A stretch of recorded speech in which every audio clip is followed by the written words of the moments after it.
Hello guys, magandang araw. Ito naman si CP Technic ulit. So ngayon, may tuturo ko sa iyo kung paano magpalit ng lock screen at pagbaklas nitong Vivo Y33. Yes. So make sure na panoorin mo ang video hanggang matapos. At huwag po kayong mag-skip para malaman nyo kung ano at masundan nyo ang gawin natin. At syempre, huwag kalimutan i-like ang video na ito at mag-subscribe sa aking channel.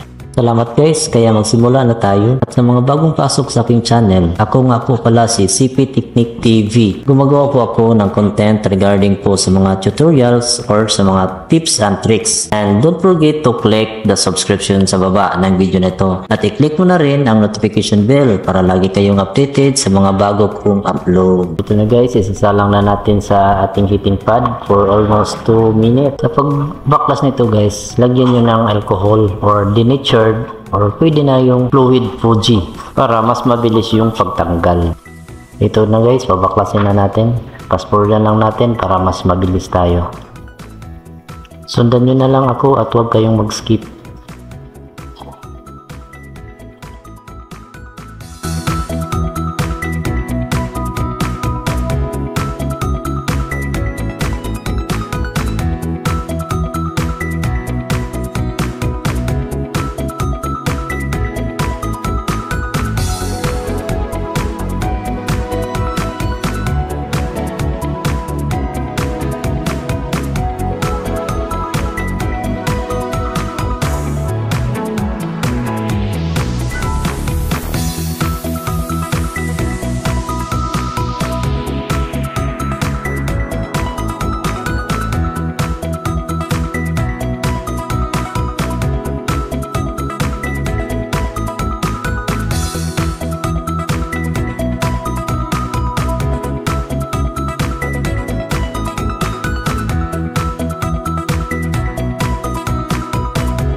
So ito na guys, tapos na. Lilinisin na natin.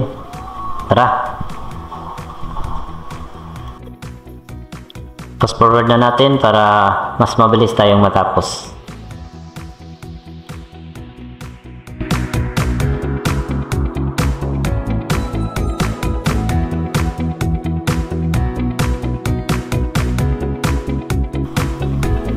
So ayan guys, tapos na. Lagyan na natin ng padikit.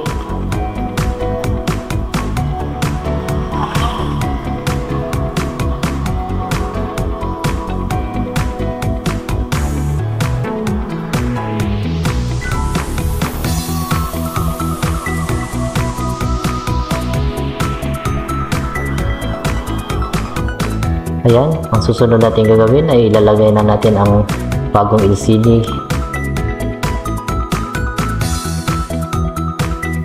At tatanggalin natin yung mga tumitigas na mga padikit para malinis titingnan. Okay, ibalik na natin battery. Double check natin kung hindi ba nakabend. So, ginagawa ko, pag nakabend yung battery, ganito ang ginagawa ko.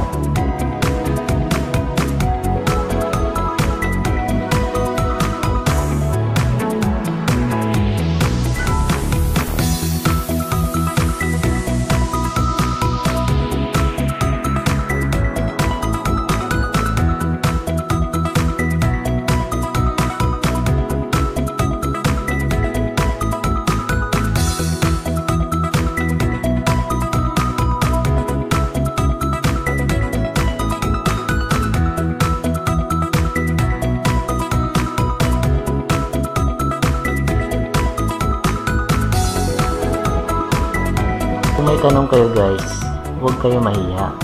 I-comment nyo na sa baba. At huwag kalimutan i-click ang subscription button at notification bell para lagi kong i-updated sa mga bago kong upload.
Yun lang guys, kung ang video na ito ay nakakatulong sa inyo doon, huwag kalimutang pindutin ang like button, at kung bago pa kayo sa aking channel, please subscribe. Once again naman, ito si CP Technic TV. Thank you and God bless all.